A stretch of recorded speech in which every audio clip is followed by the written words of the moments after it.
How to turn off screen time tracking to save more battery in iPhone 16e. So let's start the video. First of all, open settings. In settings, scroll down and here you can see the option screen time. Now click on screen time and then scroll down in last and then click on turn off app and website activity. Now again click on it.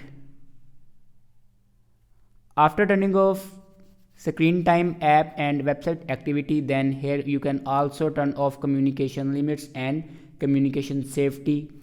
After turn off these buttons, then go back to your home screen and it will help you to save more battery life in your iPhone 16e.